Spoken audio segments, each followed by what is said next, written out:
Welcome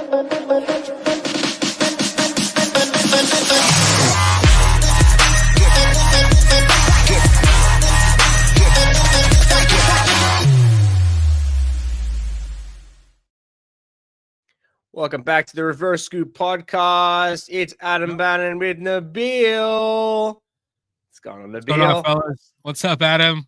How you guys doing? How's everybody doing? Adam, another week, man. Cricket Weekly. We're back here. Another week. We're back at it. Cricket Weekly. What a week. It's been a fun week. That's for sure. It's been a very cold week here in the Northeast, man. Cold week. Can't believe the winds and the chill right now. Don't even want to leave my house, So the advantages of working from home. Yeah, absolutely. But it's I hope everybody's warm in the Northeast where we are, because it's really is pretty crazy when it comes to winter. No cricket, as we all know, winter time here.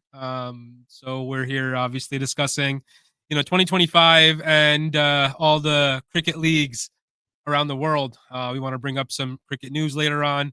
We have some trivia questions for you guys that we want to get involved with.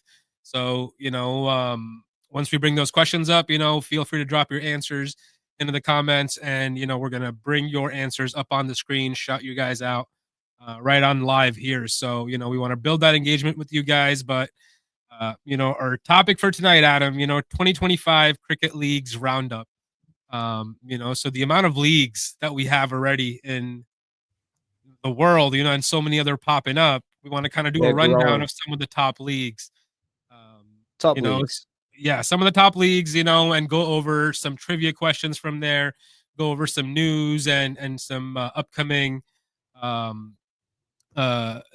deals that are happening within those leagues, player swaps and all that of such. So where do you want to start, Adam? Where are we starting off, man? Let's head to the Big Bash. Let's head to Australia. Head to the Big Bash. What's going on down there? We're a couple rounds in. There's been a nice start to the I think the 15th year. I believe it's 15. Yeah. I believe it's a Big Bash 15. It's awesome. A lot of stuff's going on there. I don't know if you saw this week, I made a video about it. There was a huge collision. There was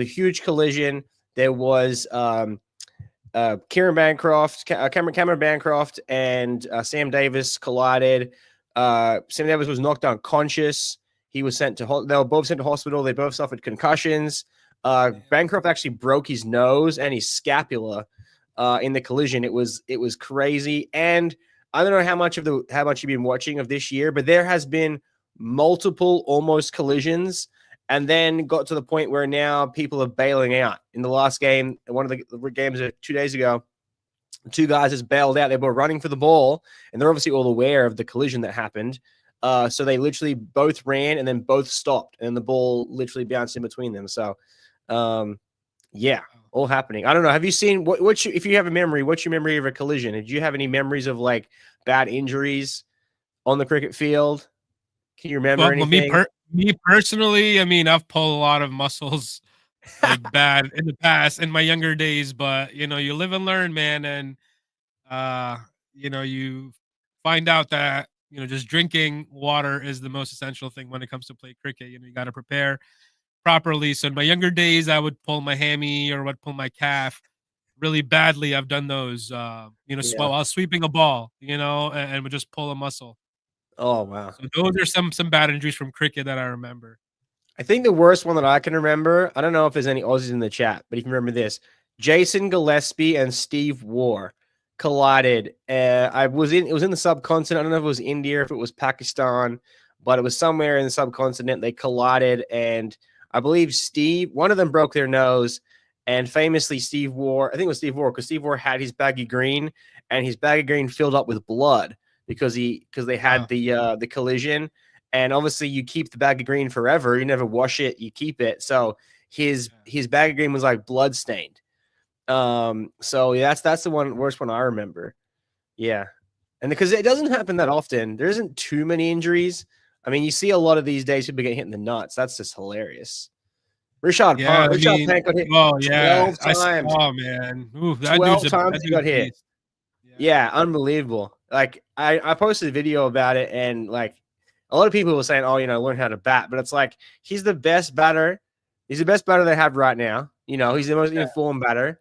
You know, he's the king of the IPL. We're talking about the IPL today. He's the king of the IPL. What did he get signed for? I know you want to talk about the IPL. What did Rishabh Pant get signed for? Something like mega $1 million deal? 27 crores, which is the most the player has gotten paid. Yeah. What's that in regular money? Will in the chat says 2.5 million. It looks like 2 to 3 million regular It's US dollars or Aussie dollars. That's a lot of money. What do you think, guys? Rishabh Pant, overrated? Like, is that too much money? Is that well spent money? Is that good money right there? I don't know, man. I mean, I guess we'll know this season, but I think they overpaid. They overpaid big time, man. I think not overpaid. I think we're moving. This could be a hot take. I think we're moving into a world of cricket where it's like, if you're hot, you're hot. And, you know, if you're able to dominate, you know, like some people just don't have it. Like people could sit here and say, Kohli's the greatest. Kohli scored 30 hundreds. Kohli did this. Yeah, all Kohli needs is a fishing rod right now. It's all he needs is a boat and a fishing rod. Yeah. Combat right now. Like, it's who's hot is hot. Pant can go out there in a test match, score a quick fire 50. He can go out in an IPL match or in a T20 match and go out and score a quick fire 50. Like, it's transferable. And like the shots that he's playing, I still don't know. Maybe you tell me. Maybe you've played the shot before. And let me know in the chat if you played it. I still don't know how he's physically falling over and hitting balls for 6. Like falling over pull shots for 6. Like, how do you do that? I don't know how to do that. It's premeditated. It's premeditated shots, and obviously, you know, his timing is good with it, you know, because he doesn't show it until the last minute, and that's why he's able to pull it off, because he doesn't move until the bowler is very close to releasing, you know. But it's the falling over part. It's like he literally plays the shot. Obviously, he's practiced it, but he falls over. It's part of his movement. He literally throws himself to the ground and then throws his bat the other direction and gets the ball to go. Like, I struggle hitting 6 with 2 feet on the ground. He's just throwing himself sideways, hitting the ball.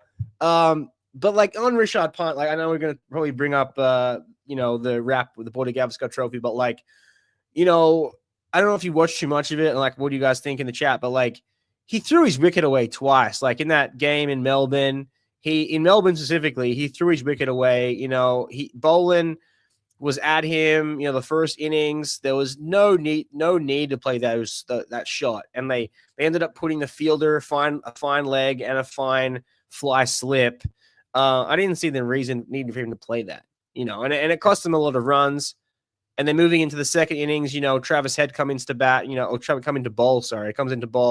bowling some offies, going to put the finger on ice and just holes out in the deep for no reason, you know. And I think that almost cost. You can almost say it cost India. There was a lot of other things that cost India. No, yeah, absolutely. But I mean, you know, he plays his game, you know, naturally, but he's got to know when to actually play for the team, you know, what the team requirement is, and can't just give the wicket away. So that's where a lot of the guys weren't happy about, you know, when it came to Pan. But for the Big Bash Premier League, right? Let's bring up a question for the fans, you know. I want to bring up on the screen. So let's see right here. Who has scored the most runs in Big Bash League with 3,908 runs? So I'm also going to go out there. This is my answer for everything. I'm going to say David Warner. David Warner is not the right answer, man. Okay. So, you know, all the viewers, you guys can drop your answers into the chat. So I'm going to start just rattling off answers. Yeah, I mean, like, you know, Chris Lynn in the chat. Chris Lynn is the right answer, man. Way, Will in the chat. It's Chris Lynn. Let's go. Shout out to that guy, whoever answered. Man. Okay, so Chris Lynn. Okay, let's go, Chris Lynn. Is he Aussie? He's an Aussie, right? Must be an Aussie. Yeah, Chris Lynn. How does he not? Okay, if he's the most runs scored in the IPL, why is he not playing in the T20 side? That's what I want to know. He doesn't play in the T20 side. Here's another one. Who has hit the most sixes in Big Bash League? Most sixes? Chris Gale has to be for sure. Nope.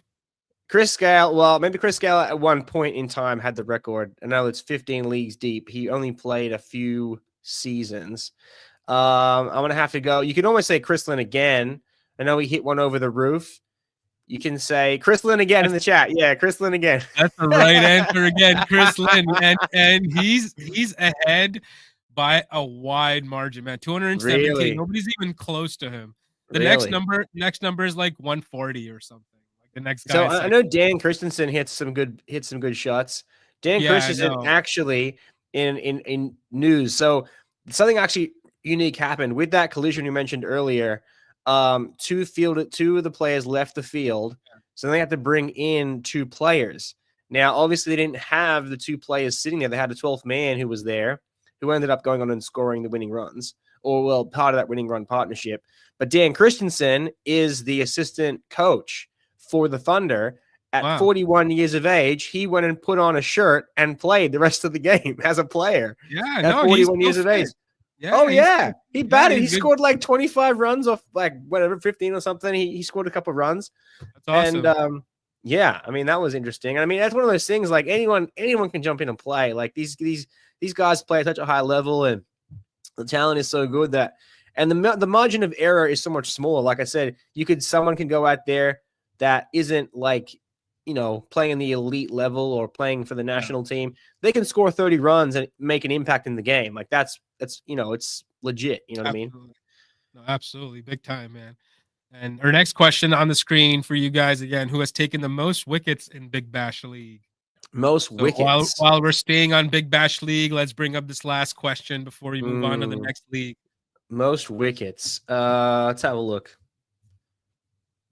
Wow. Well, Rashid Khan played, but probably only played a few games, so it has to probably be Australian. So I'm going to say Zampa probably is up there. At some Zampa's probably in the mix. I don't know. Fast bowlers. Stark was there, but he doesn't play every year. It's going to be like one of those not international players, someone that plays all the time. Brett Lee is coming in the chat here. Most wickets in the Big Bash. Before he retired, they think that he was in there. I don't know. What about Kane Richardson? He's a bowler. Trying to think of. It's a bowler who's played for Australia. Okay, definitely. It's a fast medium bowler. Pat Cummins, but I don't think it is Pat. I'm going to say Pat Cummins. It's not Pat Cummins. Pat Cummins, Mitchell Stark. Nope. Hazelwood. This player's currently in the white ball side. Currently in the white ball side. So I'm going to say Zampa. Has to be Zampa. Nope, it's a fast bowler, medium fast bowler. Stoinis? Who else plays white ball cricket for Australia? Stoinis. He's actually an all-rounder. He's a pretty decent all-rounder. Who's the other all-rounder we have? We have Stoinis. We have Mitch Marsh. Mitch Marsh isn't an all-rounder. Webster. Webster. Bo Webster. Same. Nope. No, I don't know. I'm completely lost. No guesses? Wait, who else is man. there? You guys gotta who else is there? Who else plays in the white ball game? All right, I'll give you the initials. I'll give you the initials of the guy. All right. Okay. S.A. S.A. Yeah. S.A. Initials of his name. Oh, Abbott?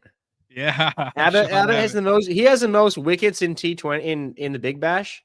Yep, 168. That's crazy. Wickets. Wow. Yep. That's actually quite surprising. Yeah. Because he doesn't. I was surprised too. That's interesting.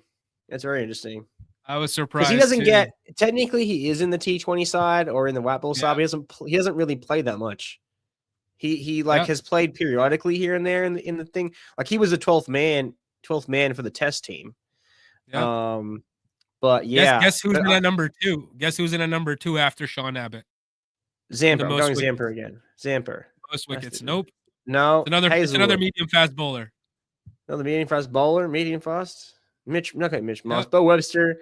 Maybe he's a spinner. I don't know. Maybe I'm trying to think. There's someone else that plays in the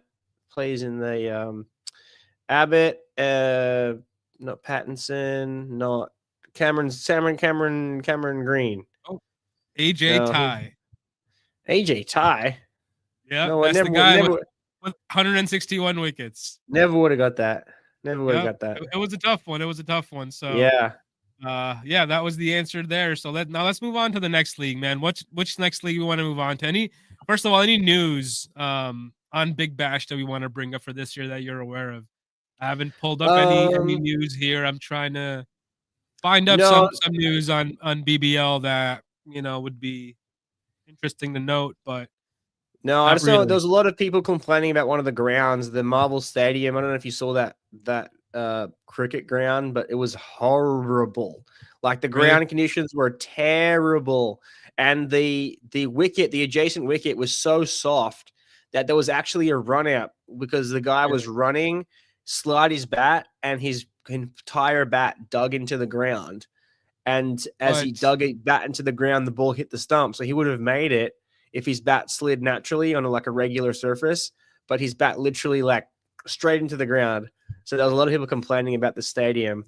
really, And I think that the Renegades play there instead of playing at the MCG.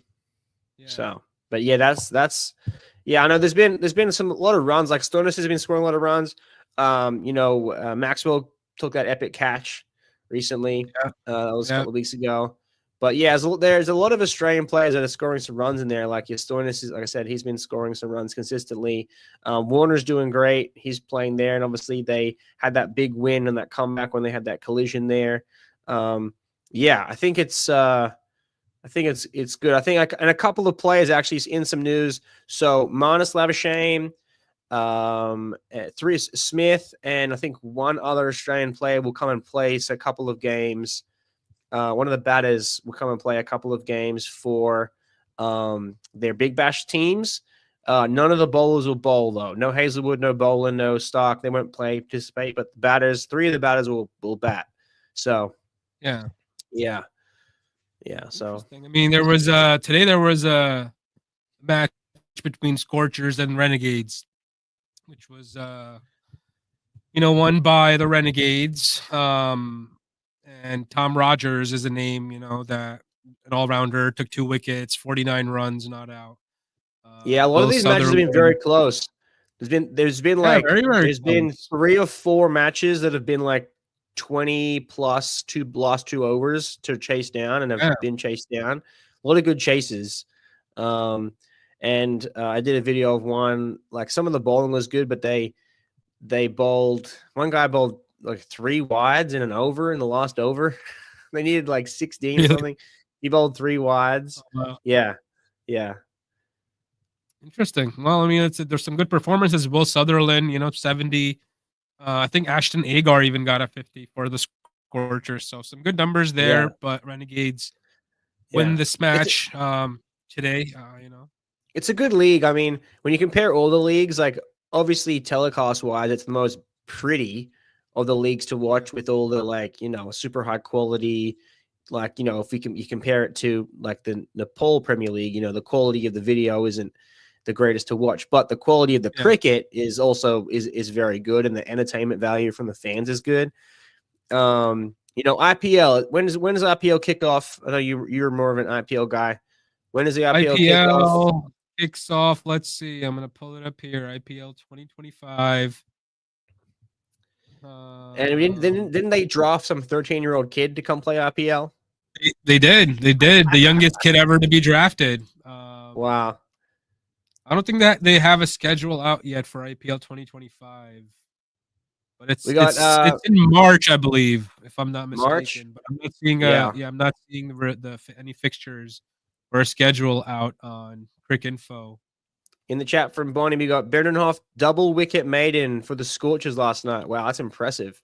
Yeah, That's very impressive. no, that's cool, man. No, it's a very good league. It's a very good league. And I mean, hopefully we can produce, I mean, from an Australian standpoint, produce a good team to play T20. We don't have a lot of T20 coming up, like technically internationally, but these leagues, the Big Bash will lead into the IPL. The IPL will lead into the the MLC, the Major League Cricket in America. So, let's touch on what do we have. Do you have any forecasts for the IPL? Do you have a team? What do you have forecast for the IPL? Yeah, so for IPL, the first thing is obviously the 13-year-old Vaibhav Suryavanshi, who's a 13-year-old player that we were talking about. He became the youngest player to get drafted. Yeah, Then the next news was with Arshdeep Singh, who got sold to Punjab Kings for Indian rupees 18 crores, which is It's You know, not I'm not 2.5 sure numbers million, you guys but it's up can there. if Maybe a you million, something like that. no, it's pretty good money for what it is. Significant. Now, do we know? Yeah. I don't know if you know. So Is my mate Harmeet Singh? Is he drafted to the IPL? I know Harmeet Harmeet Singh. Singh, I don't think so. I think he should though. I I think don't he's up think there. he's He's like top drafted. three. He's like top three spin bowlers right now. You have Rashid Khan. You have the Singh you just spoke of. Then you have Harmeet Singh. Very good bowler. Yeah. I highly recommend. Highly recommend. Let's go to the website of IPL. So history, I mean, Rishabh Pant becomes the most expensive player ever for Indian rupees, 27 crores. Let's Which go. again, you guys can figure out what that is in dollars, but it's the highest ever. You know, the next, if we are to look at it, I don't want to go there. I mean, we can actually play some of these videos, which is cool. But Shreyas Iyer also joins Punjab King for 26.75 crores. So Wow. Punjab Kings, I mean, on Shreyas Iyer and on Arshdeep Singh, the left armor, you know, spend massive amounts of money. So is that worth it? You know, not really entirely sure. You know, Is that Ricky Venkatesh Ponting right Iyer, there? who remains Knight Rider for 23.75 crores. And I just Now, I spoke mean, about Ali Arshdeep Khan is a Singh, Knight Rider, 18 right? crores.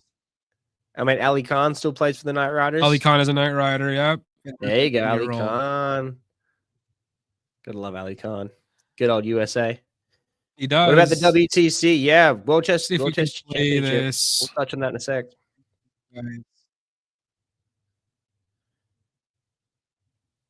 Yeah, the IPL. I have to get more stuck into the I IPL don't know if this this will year. play, but let's test it. Top buys for the IPL. It's not working, so we're gonna get off the website. But these were some updated, I think, news right from their IPL website. So usually I follow this to get most of their updates, and they do it in a video fashion, which is cool Oh, for yeah. a user perspective. Nice. But it would be nice to have like a list or an article of sorts, kind of figuring this thing out. But yeah, those were some like major buys, you know, from this year, like Yeah. that spent a lot of money. Some of the heftiest, you know, ones that we've seen. And you know, with that, let's bring up our first question for the IPL trivia. So for the IPL trivia, we brought up, you know, I asked you this earlier too. So who holds the record for the most runs in IPL history with a total of 8,004 runs? So you guys can Most drop your runs in answers into the chat IPL. and let us know what you guys think. Yeah, let us know your answers into the chat, guys. Into the chat. I have no. It'd have to be someone that's been playing the whole time. I'm not sure the answer to this one. I don't know. Yeah, I mean, like, you know, you guys can take some guesses, drop your answers into the chat, and you know, we'll let What you know about if you guys are.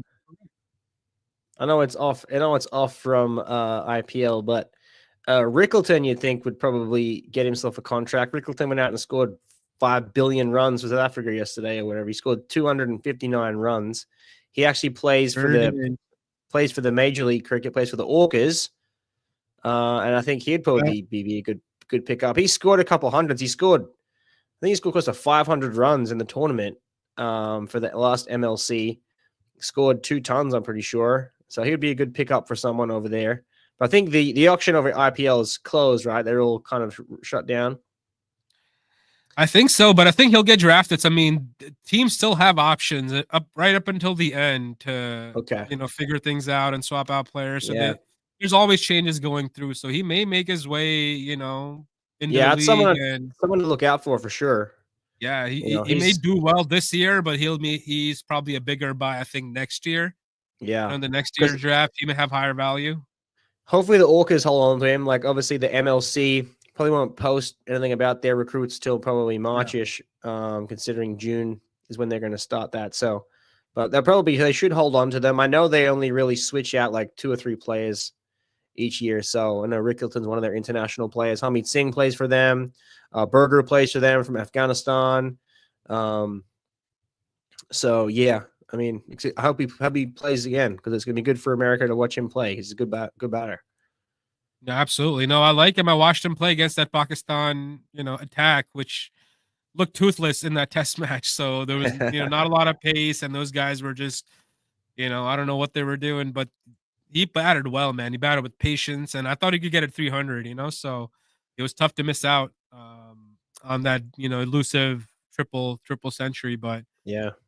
But yeah, I don't know if you guys want to give the answer to this. Any answers, anybody in the chat? If not, I'm going to drop the answer shortly for you guys. I would say David Warner. David Oh Warner. man, David Warner is wrong. I mean, it's a fairly easy answer. I think on the level of skill, this should be an easy guess. There you go. Somebody got it. It man. is It's Virat Kohli. Yeah, yeah. Virat Wow. Kohli with 8,004 runs. I mean, Virat in the chat. Yeah, Virat. There you go. And he still has hasn't won an IPL, which is wow. Hasn't won an IPL. Wow.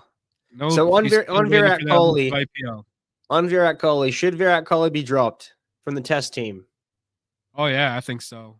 What do we think in the chat? Should he be dropped from the test team? Should I know Sharma stood down or had a rest, but should Sharma and Kohli both be permanently exited from the team? What do you guys think? Let us know. Yeah, let me, in the chat. Let us know. I think I think most people are in agreement. I even saw another video today posted by Colorblind Cricket. He had done a video capturing there was a video going around of all the wickets that happened during the Border Gavaskar Trophy in Australia, him nicking off six times or 8 times. And then Andrew did a take of him in 2014 against England, and Jimmy Anderson and the English fellas nicking him off 6 times the exact same way in the slip cord. And so, I don't know, man. I don't know, man. I don't know why you'd nick off so much there. I mean, I think their tests, they still may make a comeback. I mean, they're fairly old, but, at 37, 38, 36, it's tough to make a comeback. But, I think they should. What's the point, though? I don't see the point. From Test cricket and focus on 50 over cricket, Even T20 cricket, they can leave to the younger Indian lads. I mean, their talent is so much, like that. These guys are not needed. They're actually becoming a burden on the team. That's my opinion. So I think for the team to do well and be successful, got to move on from these players, in my opinion. I don't know what your guys' opinion is, let me know in the comments, but these guys have been stalwarts. Give him that due respect. I think Sharma should have played that last test match. He was wrong, in my opinion, to take himself out. He should have just said, hey, this is going to be my last test match. I'm going to give it everything I have. If we win, we win. We don't, we don't. Should have been the approach. And I think he kind of went about it. Yeah, he went about it in a political sort of manner, right? Like a diplomat. Oh man, let me see. I'm gonna just kind of chilled back and So I don't know. That's how I saw it, at least. And then Ashwin, they just retires mid Border Gavaskar Trophy, doesn't even play to retire, or they don't even bring up. He doesn't even say, "Oh, I'll retire at the end." He just retires. I guess they weren't going to pick him for the last 2 tests, so he kind of just tacked it up halfway through.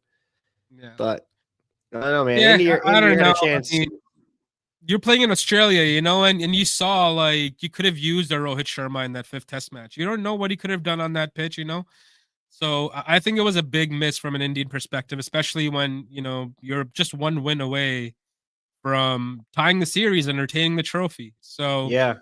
I think it was a massive miss because of the pressure, maybe from, Indian, population or the people or whatnot.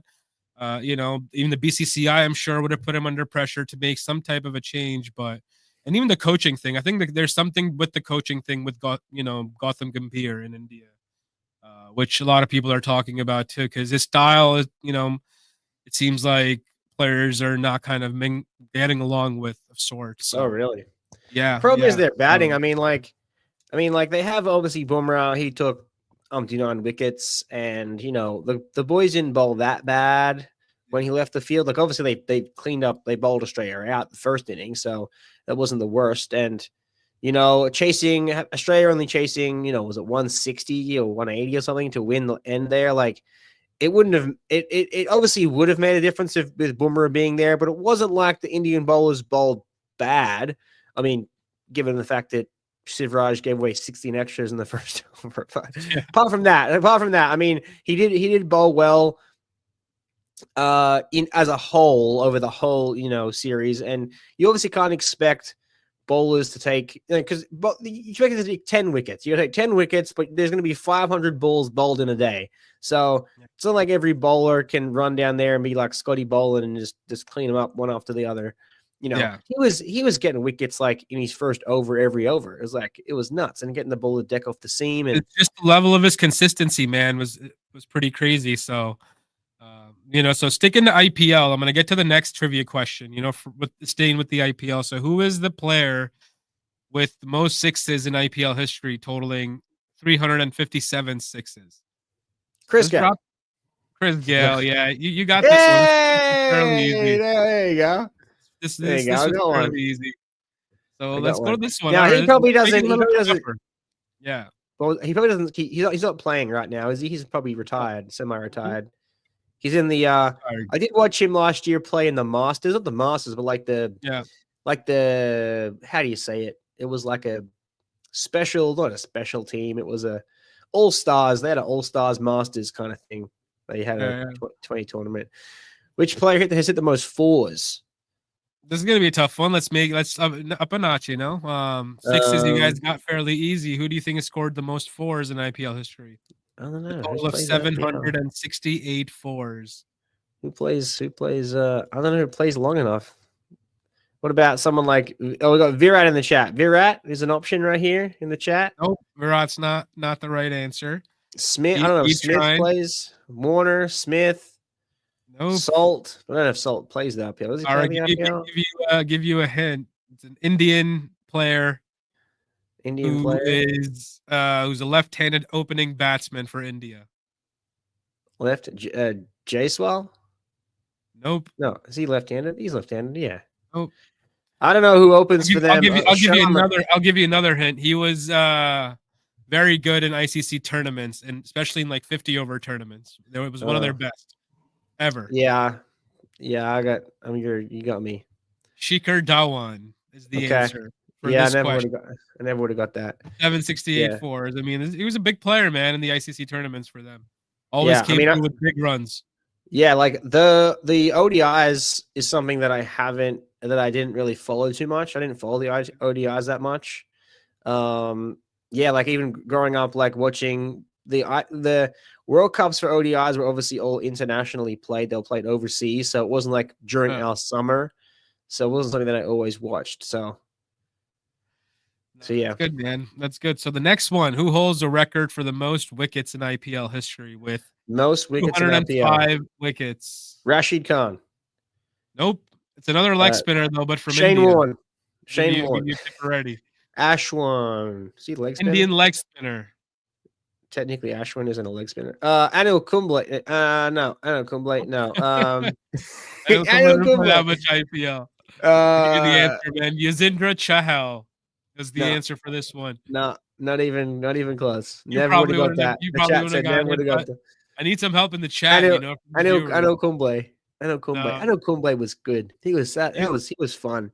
He was very good, man. He was very good. Quick through the air. Lanky arms, the long arms. It was the drift, the drift of the slider. The drift. Drift of the slider, because he could control it with the long fingers. Bring it back. Yeah. And let's go with the economy. Who has the best economy rate in IPL history with an economy of 6.56? And I don't know. Hit here is it's not an Indian, he's a left arm spinner. Left arm spinner. From another country. Harmeet Singh. Nope. He's a left arm spinner. This guy's one of the legends, like one of the legends of the game. Yeah. Left arm spinner, guys. Left arm spinner IPL economy of 6.5. He's also coached. He's also coached an IPL team. He's coached an IPL team. Ricky Ponting used to throw up a couple off spinners. No, I got no idea. There's no way I'm gonna get it. I have to study. And this is like, I mean, one of the ones I'm gonna hit myself. He's one of the top players from like our era, man. Like from the 90s and the 2000s, and like one of the best in that time. Harbhajan Singh. No, left arm spinner. Oh, He was the best left arm spinner of that era, like the 90s and the 2000s. I'm trying to think. Who are the spinners? Left Arnold Kumble, Ashwin. Best left arm spinner. How many? Oh man, I don't know. No. I'm stumped. I'm gonna probably kick myself. I would thought you would get this. The answer for this one is drum roll, Daniel Vittori, man. You should have gotten this. Yeah. Oh man, yeah, Daniel Vittori. He's coaching for Australia now. Yeah, well, legend, bro. Helping out with Australian coaching. He's supposed to be assistant coach. Daniel Vittori He was a beast of a player, man. My mate with the glasses. Yeah, mate with the glasses. Yeah, you know who has a similar type attitude as Daniel Vittori as I see currently? Pat Cummins. That dude, Pat Cummins. Oh yeah, they have the same like fighting mentality and the spirit that I kind of remember from the Daniel Vittori days, and I see it a bit in a guy like Pat Cummins because these guys are fighters, man. And this guy was a fighter. Yeah, no, he was fantastic. Ball. Yeah, the bat and ball. He's helping out Australia now, so your Pat Cummins and Vittori thing kind of works there because they're working together now. Oh yeah, absolutely. I can see why it would work because they have a very kind of a matching type of a personality that I remember watching from that time, and he was just always a fighter and always standing up when the team needs, and that's what you see in Pat Cummins, same qualities, Yeah.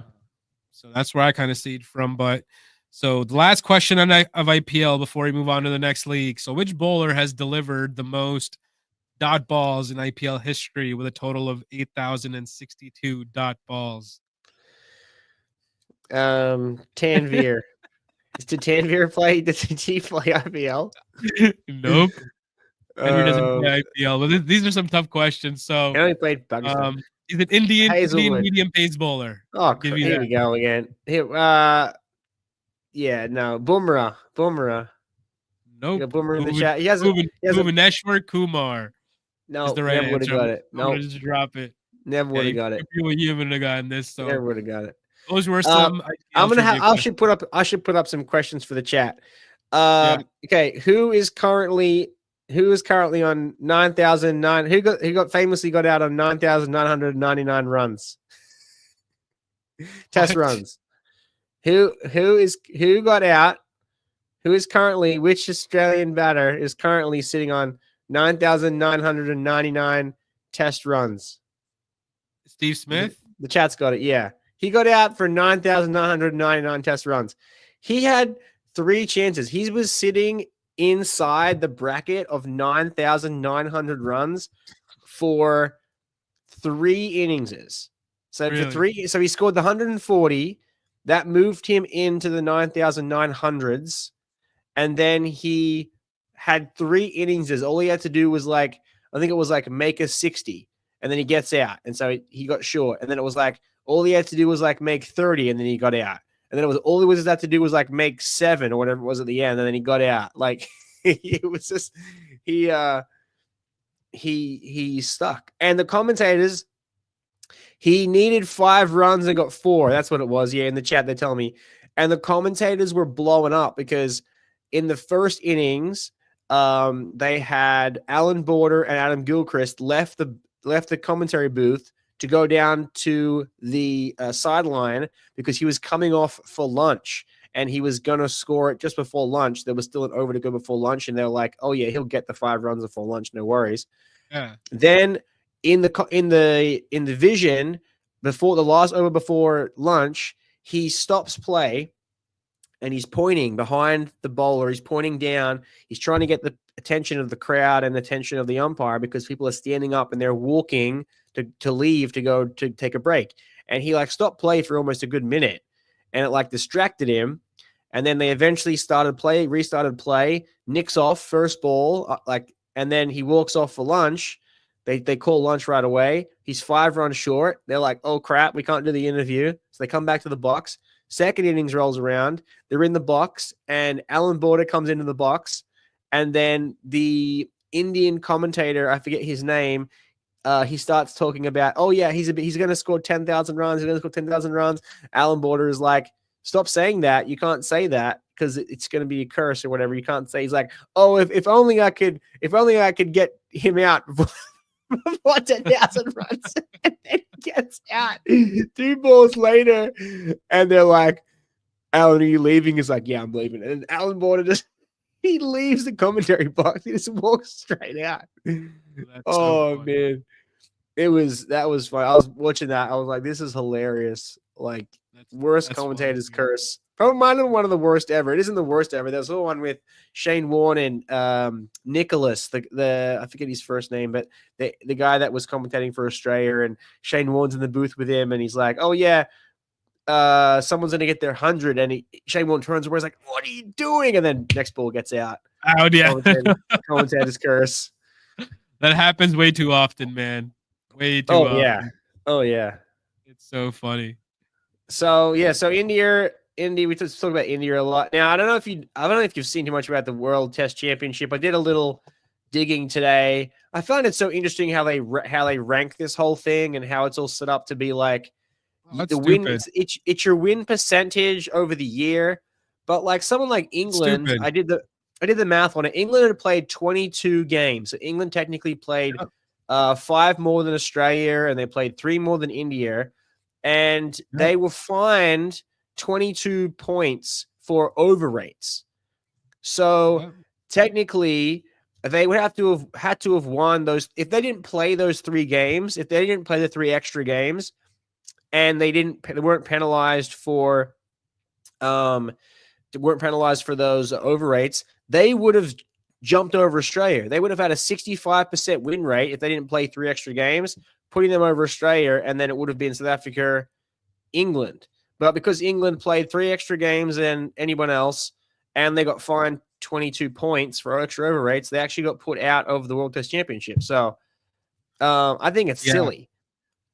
And then it's very silly, man. You look at the table, right? The ICC table. It's all over the place. Like, I'm gonna bring it up on the screen right here. Let's share this. And then you just put up on the screen now. Should it be 2 divisions? Absolutely not.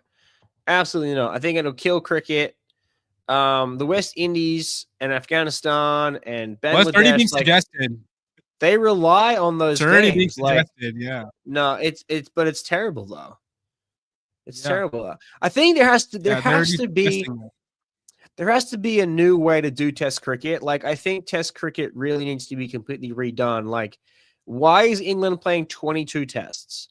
Like, why are they doing that? Like, shouldn't there be other things they're doing with their lives? It's really up to the cricket boards right now. No, right now it's literally the ICC leaves it up to the cricket boards to just kind of decide that, hey, how many test matches they want to play throughout the year or whatnot. Like Pakistan, after this West Indies series, is not going to play a test cricket for like year and a half. There's no test cricket for the next year and a half for them after like this test series with West Indies, which, is kind of odd, right? Because you should be playing a lot of test cricket, but and it's got to be equal across the board of the amount that each country is playing. If we're all in this test cycle, for example, then make it a league system. Make everybody at least play 1 test against each other. At least that's a fair model and a league system that you can kind of carry on, in my opinion. But a 2 division is what's being said right now. We should kind of have 2 divisions of the top 5 and the bottom 5, and you promote the winning team, on maybe a 2-year cycle or a 4-year cycle, whatever that may be. Maybe you prolong the cycle to be a 4-year, and push teams to up their performances. But I think it's tough. In Australia, we saw the most attended match between India and Australia, which is huge. Broke all records, as we discussed off air. And so Test cricket is alive. It's just we got to find a better way to divide it across all these countries, so we have a better and a fair system to judge that, hey, who should be playing in that World Test Championship cycle, kind of deal. Yeah. Make it a league system like the way we have other leagues around the world. Why not? Yeah. I feel like there should be. I know we just had like the Border Gavaskar Trophy, like the 5 tests. Like, I think the 5 tests is good. But I miss the old days where there was like the tri series. It's like India and Pakistan would both come over to Australia and they would play like a tri series ODI. Yeah. They would have like India would play Pakistan in Australia. Australia would play Pakistan. Australia would play India. They would play like a tri-series ODI that would roll into them being played in test matches. That would play, 2 test matches against Pakistan, 2 test matches against India, or whatever. But I think there should really be like something like that where there's host nations, and there's no reason why the two traveling teams can't play each other at the host nation. I feel like Australia obviously has the biggest pool. Like Australia would be the hub. You would call one of the hubs. England and Lords is the other hub. And you kind of rock and roll between the different periods of the year. Obviously the summer is going to be this December, like November, December, January time in Australia. And then you're going to roll into, March, April kind of time where they'd probably have the same series in England. Because you have to consider it has to be kind of in between IPL and all the other leagues. I think we got to squash like, yeah. Isn't Afghanistan? I think you got to quash the 5 tests altogether for everybody across. Afghanistan is not in here. No, well, I think the five not on there. I'm not on this list. The 5 test series, Pakistan, Ireland. The 5 test series only really matters for the Ashes and for India. Like I think those are the 2 nations that can withstand playing 5 tests and like having the numbers be up for attendance and viewership. I think Australia like has merit to hold those 5 tests, but like Australia, I think is traveling now to go to Sri Lanka. Like, why aren't those tests played in Australia? Those tests could be easily played in Australia. You know what I mean? Like they could, like a Sri Lanka, let's say Sri Lanka and Bangladesh could travel to Australia and play some more games, and then have like another, 2-2 series or something. Yeah, no, I think it's to build a fair system, right? To build a fair system across the board, that's where ICC needs to do, in my opinion, is to, kind of make sure that whatever teams are playing in this cycle, they're all on a level playing field. So like there shouldn't be that if Pakistan comes to play for a 2-test series and Sri Lanka is coming for a 2-test series and then India comes for a 5-test series, so the level playing field is not the same for everybody. So all I'm saying is you can play a 5-test series outside of the cycle, but within that cycle, you got to have a merit-based, playing field for each team across the board. So from a point of, that everybody gets to play 1 test against each one of these 9 teams is a more fair play, in my opinion. Or you can make 1 home and 1 away. You go play 1 test anywhere in Australia home, and then they come to play 1 test away, even if it's 1 test, or make it 3 tests, because 5 is too much to accommodate. We get it, So, I think that's where this entire system needs to be figured out. So, they're all on a level playing field instead of, seeing these numbers, 22 tests, 14 tests, 19 tests. Right now, this is up to the cricket boards to, pick and choose that, hey, we can schedule as much cricket as we want. It's up to us and we can, make it happen. So, so that just then becomes, on the boards, which I don't know if it's the right way to go about it. I think the ICC needs to control it, in my opinion, to kind of have a better impact across the board. Yeah. I mean, obviously it's tough to do because the games are going for 5 days. It's not like you can easily do ODIs, if this was like an ODI system, it'd be obviously much easier because everyone can play 3 ODIs or 5 ODIs against each team. It's a lot easier to maintain. So, but technically 5 5-day tests, that's 25 days of cricket. It's 25 days of organization.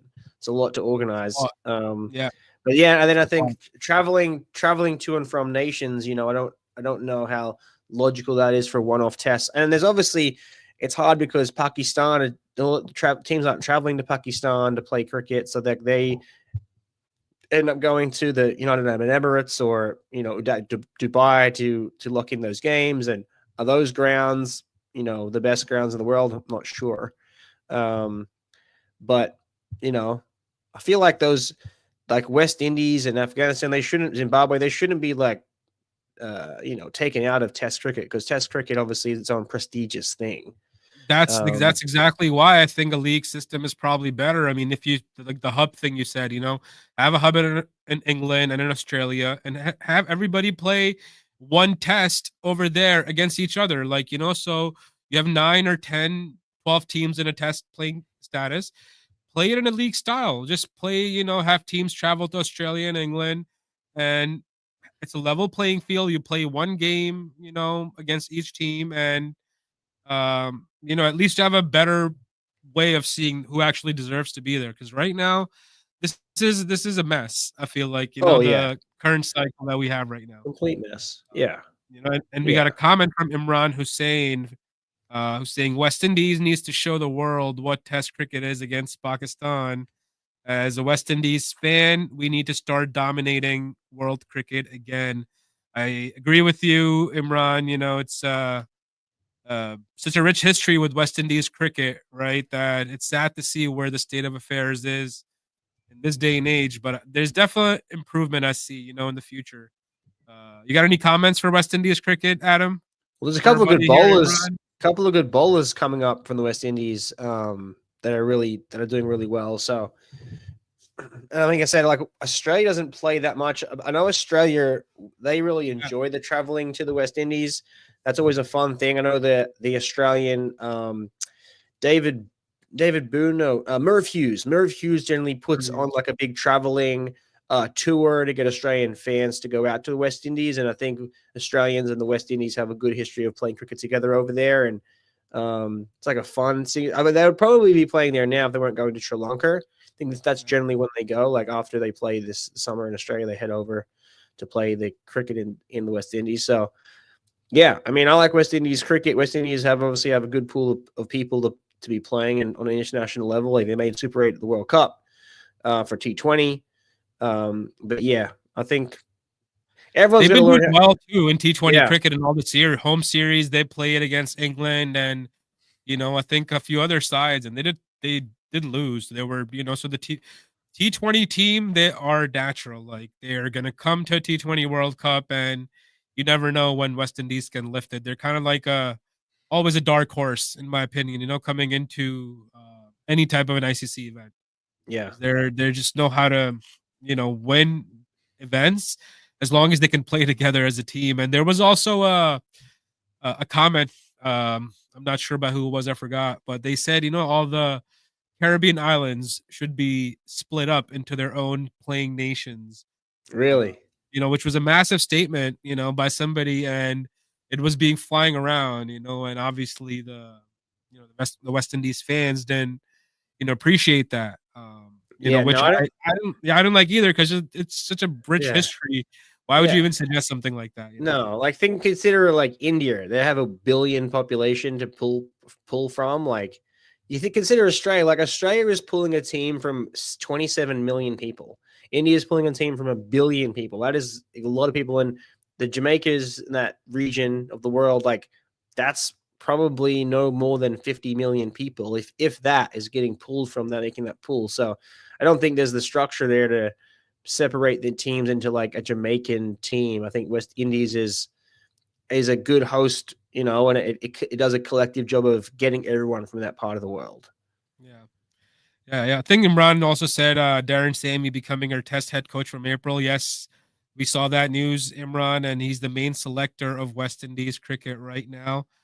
And because we do not have a selection panel anymore, so I think it could be a good thing for West Indies cricket because Sammy is a guy who's won them multiple T20 World Cups. He knows how to unite these players. You may not be the best coach, but I think he's a guy that West Indies needs right now to kind of get everybody on the same page. And they've done well under him. And I think again for T2026 World Cup, he's going to be West Indies is going to be a dark horse. And Imran said again, there's chaos between West Indies Cricket Board and Guyana and Barbados Cricket Boards. Wow.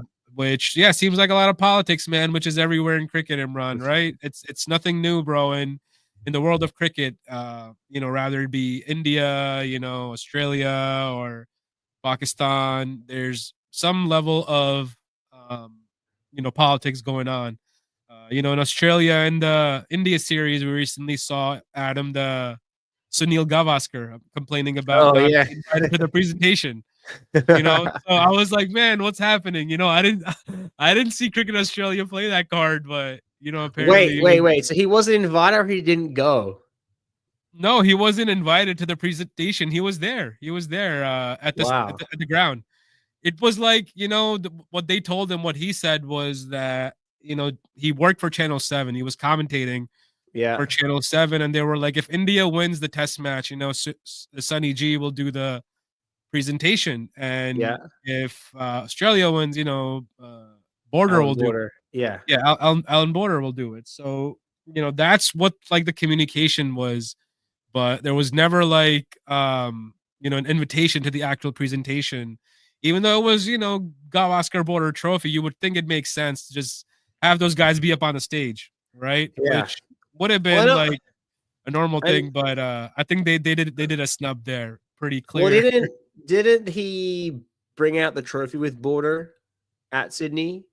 They He did was at the start of the series, yeah, or yes. something. Well, start of the series. At Pretty one bad. point, Yeah. I know each match they had a different person do it. I remember Matt Hayden did the one in Brisbane with someone else from India. I forget who it was, but yeah, there seemed to be someone else different at each period. But yeah, I mean, there was a lot of stuff going on with the media and India and whatever. And I think Kohli with the sandpaper gate and everything, like just Yeah. causing a ruckus, and then running into Constas and Oh my hyping the god. crowd up, and That like was the total crowds were. drama, man. That's why we love Test cricket, though, right? I Oh, mean, that it was drama is why we fantastic. love Test cricket. It was fantastic. The Aussie crowds were getting Yeah. stuck into them. It was great. I honestly think that was the biggest reason why there was a crowd, the record-breaking crowds, right? Is Yeah, because of the drama and the build-up to the entire matches. Kohli and the Indian team being, so backed up off of media and not kind of answering the Australian media, and then Kohli getting kind of upset about all that stuff, like the Australian people coming to him and media coming to him and talking to him about certain things. So he wasn't happy. He yeah. wanted his privacy, and then it was a back and forth between both dressing rooms. It seemed Oh like, yeah. on the build up to the series and the matches. Oh, so much drama. We've got a question from Will. Do you think there should be more day-night pink ball tests? I'm a fan Absolutely, I'm a fan I of the love pink it. ball test. Yeah, I mean, I love it's it. one of the things is obviously attendance. Okay, so you think about the traditional test starts on a Friday, and then it rolls into Saturday, which is only a big day. People can come, bring the kids, whatever. Sunday, people can come, Yeah. but then when it comes to that fourth day, no one's there. But a day-night scenario means that at least you could come after work. They can pump the crowd up for the evening session, and it's good for the crowds and getting people involved. And obviously, it's a good spectacle. The lights were on, ball swinging. There was high drama. You had Sivraj and Lavishame going off at each other. You had the beer snake.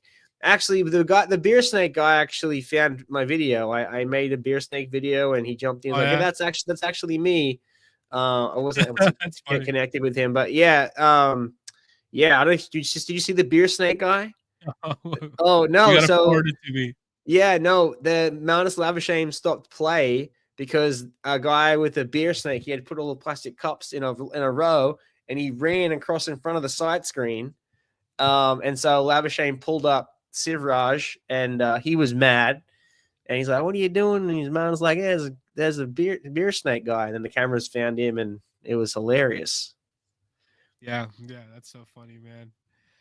Well, Imran got another comment here. He's saying the reason why India lost the series against Australia is the same reason West Indies does not win Test series because of poor batting. Everyone batted poor. But here's the thing. Yeah, here's the thing. Like not everyone's batting poor. South Africa is batting well. South Africa is batting well, and you can even say England's batting poor. Like they've been rolled. They get rocked by New Zealand. There's just these collapses, and no one's batting. Like it's very, very bizarre. Like going to the days where you expect a team to knock out 400 runs. Like you just whoever bats first gets 400 runs. That's just what Test cricket is. Like those days are gone. Absolutely gone. This gets rolled, and it's like these I don't know if it's that the bowlers. I wouldn't say the bowlers are getting better, or they're just making pitches more suited to the bowlers, or they're putting extra lacquer on the balls to make them swing more, or they're doing something. But Go build roads. Can we just please build roads? Build No, absolute roads. Build roads. We want people to bat because it doesn't actually help the game of cricket to have these spicy pitches because the game's over in I 3 days. I disagree, man. No, you got to up your game. It's because the level of skill and level of concentration has dropped in these players, man. The quality of the players from the 70s and 80s to now is a daylight difference because those guys could concentrate for days on end. Hanif Muhammad, played, so much time, the guy who's batted the most time. He has a record of the Guinness of World Book record. These guys have no idea what cricket batting is, I think, because they're, they call themselves kings and all of this. But if somebody had to bat for 2 days to save a test match, I guarantee you they couldn't do it. And when was the last time we saw somebody do that? That Nobody, right? the only person that I can think of that done that is Stokes.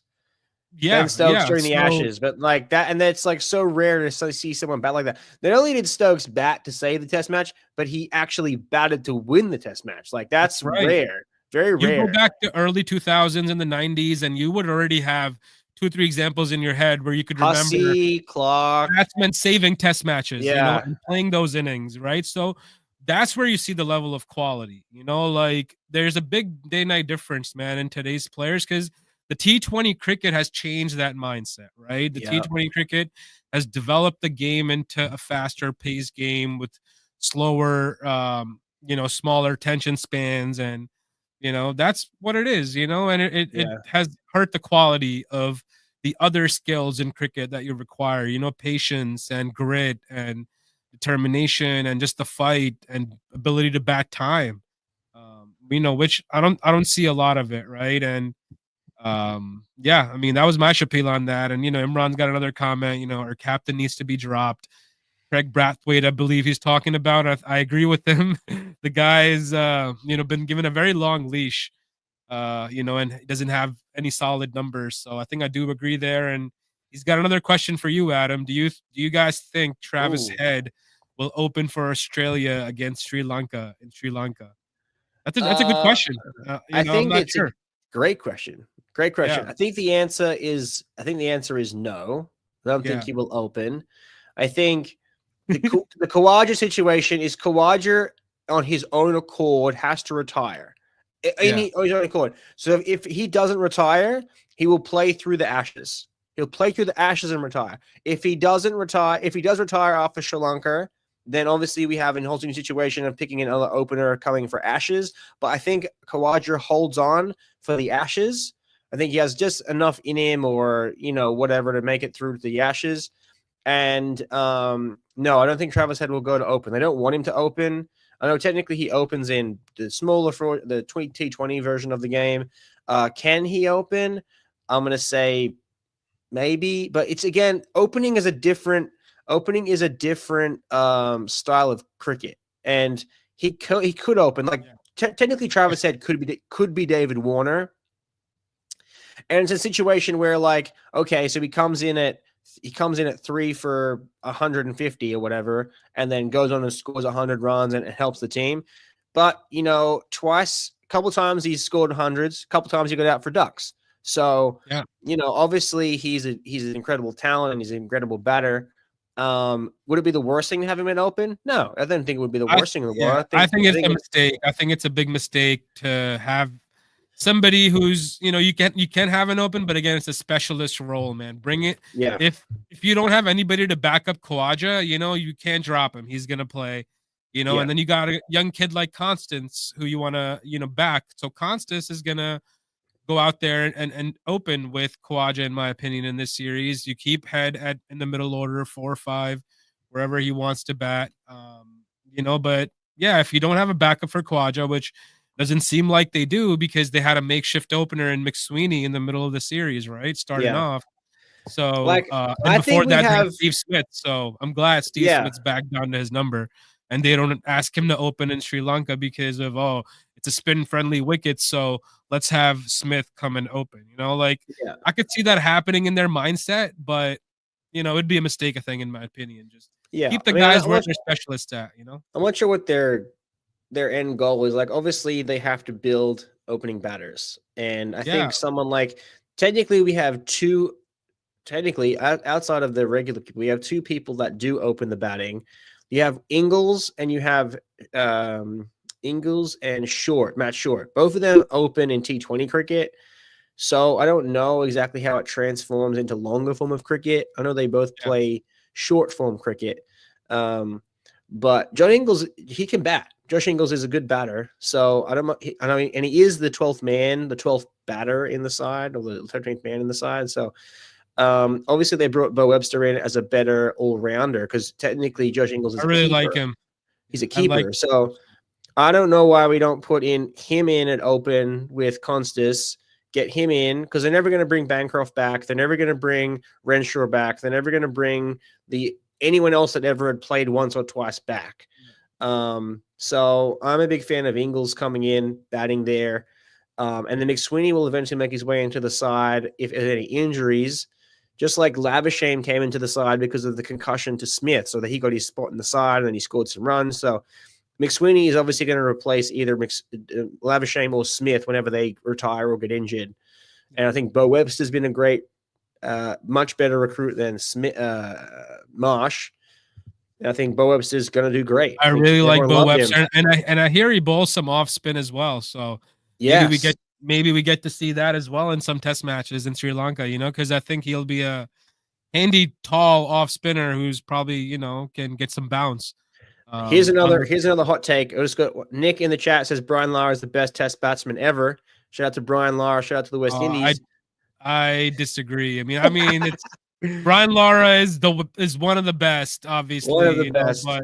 But saying that he's the best, I don't know. I mean, depends on the criteria. It depends on if you're born in India or you're born in Jamaica. Depends on where or you're born in Australia. You can look at numbers, performances, and everything.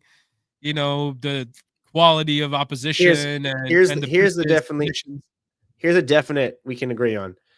Brian Lara is the greatest batter of all time with the most unorthodox technique. That's probably his up technique there. was sublime, man. I loved watching him. But it's not textbook technique. It was very big hands throwing in the back, quick hands. It was like the wind, man. Because Tendulkar obviously had the most compact, technical correct action, whereas Brian Lara had this big hooping arms and big flow of the bat. It was the backlift. It was the backlift. It was a backlift, man.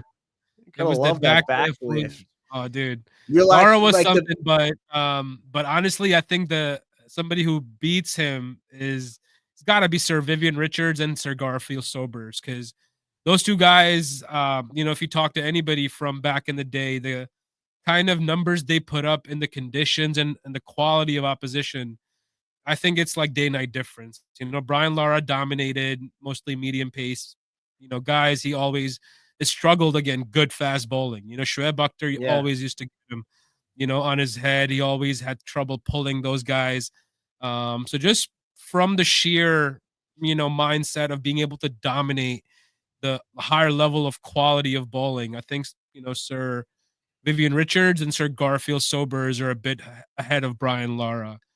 I saw a video just a couple days ago about Brian Lara, and he was talking about spin and facing Muralitharan and Shane Warne, and he said when facing Muralitharan, it was much harder to face him for the first 45 minutes than it was for Shane Warne. And he said once he had got through 45 minutes of batting to them, it was easy against Warner, but once he'd got to 45 minutes, it became harder because Warne got better as the day went on. And then he said that Muralitharan would get more frustrated and tired as the day went on, and he would be able to pick him better. He couldn't pick Muralitharan at the start, but he could pick Warne. And then as soon as the day went on, by the end of the day, Warne was getting him out because he had Warner kind of lifted his game a little bit. So I thought that was interesting to hear it from. Well, from our generation, by far the best player of spin that I ever saw was Brian Lara, and there's no denying that fact because his feet movement against the spinners and it was top notch. But again, the reason why I put him under Sir Garfield Sobers and Vivian Richards is due to his ability to face high quality fast bowling. Those guys dominated.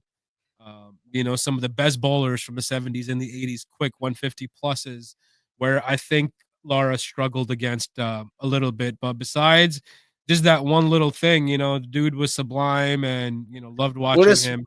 we'll just forget that he played against Brett Lee. We'll just put that to the side. Oh yeah, We'll yeah, just forget that he played against. I guess McGraw was never fast. You could never call McGraw fast. yeah. But that was a contest right Mhm. there. Brian Lara, 1999 series against Australia. That's what the Oh chat's yeah, talking about. That's classic. big time. Glenn McGrath. I think that's when Glenn McGrath took up he got his 300th wicket against the West Indies. I remember that very clearly. He got a hat trick. He got a hat trick to get his 300th wicket.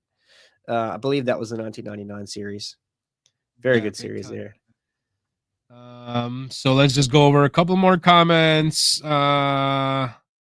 It says some Indian players will look to win the World Test Championship and then retire. Well, they're out, I believe, Imran. Australia and South Africa have already qualified for the World Test Championship. So let us know in the comment who you guys think will win this World Test Championship. Will it be South Africa? Will it be Australia? Will South Africa choke, or will South Africa choke. will there be a new birth of a new era for Oh South man. Africa? You guys let I us can know here in almost the paint chat. you a picture right now. I can paint you a picture. So Yeah, Markram scores no runs. No yeah, runs. There's no runs scored by yeah. Markram. Just put him down for a duck. Rickleton runs. Runs Will for score days. 100. Go to the bank. He will score 100. Go to the bank. Okay. You have What about Bettingham? Bettingham runs for days. runs for days. How do you say his name? Babuvra, with the new captain. How do you say his name? Oh, Bavuma. Bavuma. Yeah, he's He's probably not also really going to the get. new captain. He's been an on and off captain for I don't know how long. So I call him the new captain because I don't follow South African Test cricket. I only follow South Africa during the World Cup series, like the T20 stuff. Character. So he doesn't play T20 cricket. So that's why I say new captain, because I'm like Miller and Markram was like Yep. way overrated. Um, Big time. Big time. And so, yeah, those sort of runs. So that's how I see it going. I see lots of runs because they're probably not going to bring Bolin. I don't know why they should. Like, who are they going to bring? They're going to bring Bolin. Obviously, has to come as 12th man. They're going to bring Stark. They're going to bring Hazelwood. They're going to bring Lyon. Yeah. But truly, like, I was going to bring this point up a little while ago. What, like, does Lyon exist in the test match? Because can you get away with not having Lyon in the side, considering you have Travis Head that can bowl spin, Lavishame that can bowl spin, Steve Smith that can bowl spin, Webster can bowl spin. They can all bowl spin. Now, do they have 500 test wickets to their names? No, but Lyon has 500 test wickets to his name because he's bowled 50,000 deliveries. That's why he has 500 test wickets. Again, it's a specialist job, man, especially in Sri Lanka where you're going to have I'm talking conditions. bypass. I'm talking in Lords. I'm talking for the Test Championship. I'm talking for the thing. Like, do you need a spinner at Lords? I think you do. I think you do. But we have flat. The Lord's pitch always has tend to be dry and break on the 4th and 5th day. So definitely I think you need 2 spinners, to be honest. You need a leg spinner and an offie. We have them. Let's say them again. Bo Webster. Steve Smith can bowl leggies. Manish Lavishane bowls leggies. Yeah. Travis Head can bowl off spin. So you have 2 off spinners in Head and Webster, and then Lavishane. For what reason? I don't know why they ask him to bowl bounces or he bowls bounces. He should be bowling leg spin. Bowl some leg spin. You can toss it up. Even you're not a professional leg spinner. Yeah, but you can bowl leg spin. You've played first class cricket all your life. You've played first class leg spin. You bowled the first leg spin. Toss it up. Toss it up. Maybe you bowl one pie and over. That could get a wicket. That could be the thing. But you gotta have control, right? Those guys may buy you a wicket, but I don't think for bowling 30, 40 overs in a day, they can get you that control of under 3 runs and over. Oh, there's no way they're bowling 30, 40 overs. That's what you need out of spinners in Sri Lanka or even in Lords, right? You're gonna have guys bowling a ton of spin, man, especially in Lords. So I think we need a line. Well, here's the big debate. Zampa. How does Zampa? I'm cool with having Zampa in the side. I'm cool with having Zampa in the side. I'm cool with that. But how do we get Bolden in the side? What do we do if Hazelwood is good to go and Stark is good to go? How does Scott Boland make it into the test team? He doesn't. He doesn't. That's ridiculous. He can only come in. He can only come in if it's either him or Hazelwood. So you got to make a pick. You know, do you want But to go why with can't Nolan, Stark get dropped? Why can't we or drop do you want to Stark? go because he brings a totally different dimension and a skill set, in my opinion. First of all, he's a different angle, left arm, higher pace, swings the ball in. You know, so it's all the mold that these guys are in, right? Stark is a very different bowler to Pat Cummins and to a Boland or a Hazelwood. Hazelwood and Boland are in a similar type of a frame or a template. So that's why they're kind of, I can see that it making sense, you know, playing one or the other, even though I think both of them could do super well, you know, but I think only person I could see him coming in for is perhaps a Pat Cummins, but you can't They're drop a never going to Cummins. drop. They're never going to drop. You can't Exactly. drop a Cummins. You Exactly. can't drop a captain, right? So Exactly. or maybe play him instead of Bo Webster. You know, like Nah, Pat, they'll never because he can Pat bat. Cummins plays in the all rounder slot at 6. You could push that perhaps, you know, No, they'll and never do have that. That's why I'm saying. I think like Lion. If you were to sacrifice someone, yeah. sacrifice Lion, and then use the other bowlers to get you by to spin because Lion he bowled like 20 overs in the entire 30 overs in the entire Border Gavaskar series. But it'll He mess the bowled balance to the side. It'll totally mess the balance. He bowled one over. He bowled one over at the G, I believe, or the G or the Gabber. He won the test. He only bowled one over. So I don't know. I mean, if it was in South Africa, I'd say, you know, yeah, you could go without a spinner, but in England, definitely need a specialist spinner. I don't think part timers will cut it.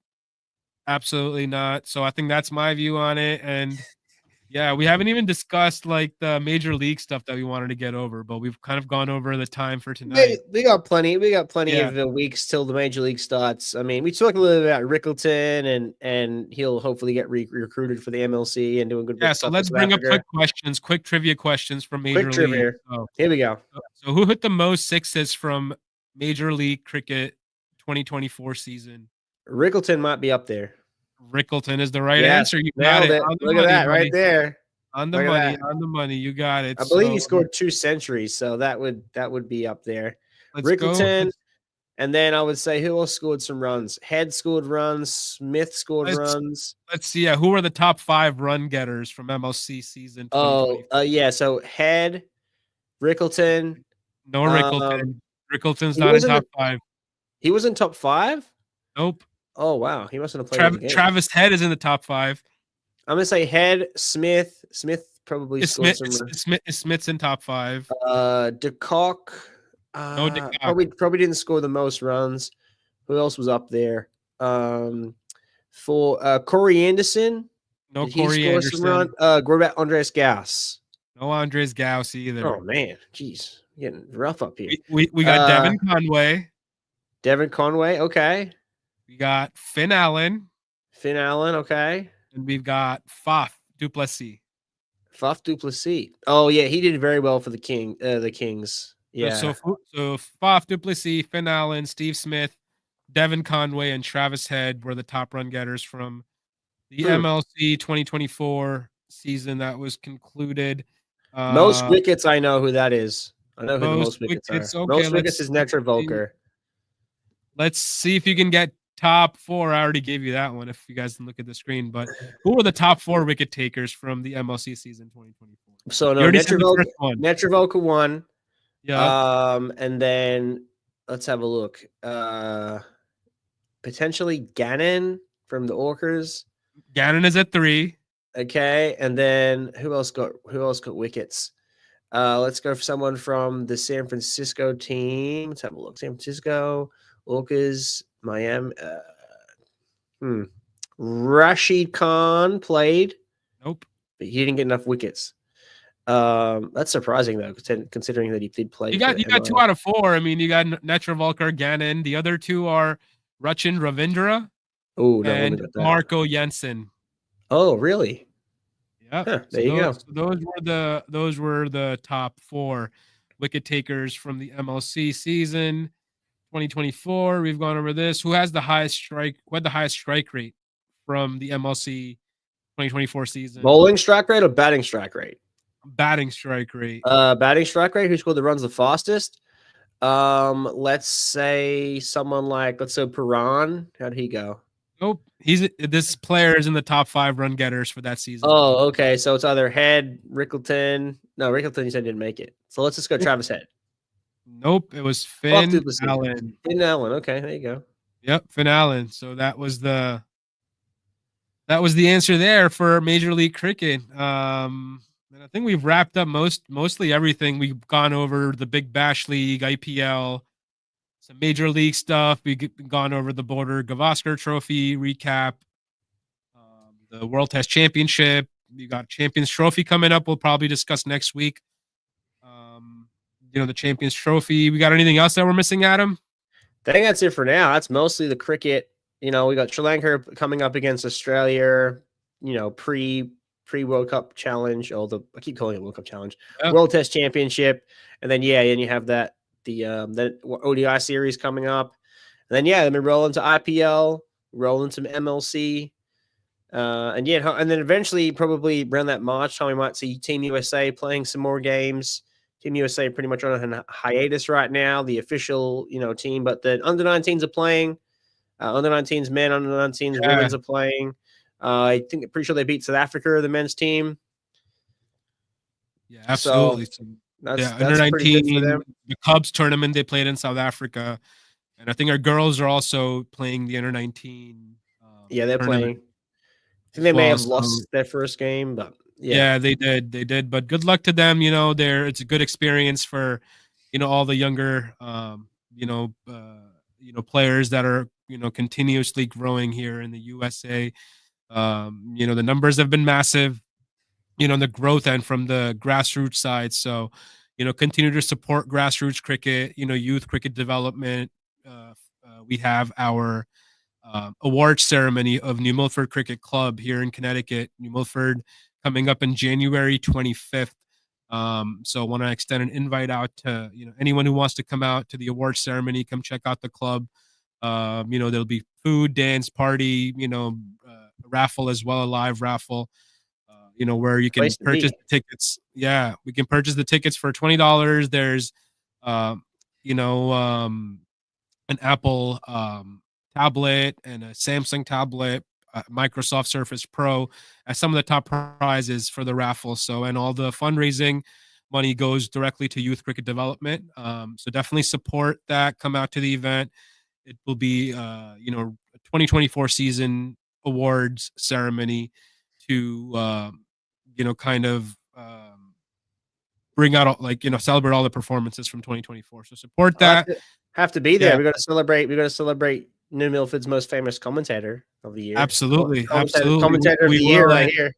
We'll definitely try to do a live setup so we can, broadcast the award ceremony, across social. So it'd be there for you guys to check out, as well as, check out the membership section and their merch shop that, again, supports youth cricket development in partnership with the Milford Cricket Club. So, those were some shout outs there, shout outs to, some of our viewers who really engaged with us during the week on our community chats. I can't pull up some of the names, so definitely we'll shout them out in the next episode. But anything else, Adam? I think that's all I have, man, for the night. That's it. Stay tuned for next week. Sweet. So until next time, Nabil Khan and Adam Bannon from the Reverse Scoop calling it off. Have a good night, everyone.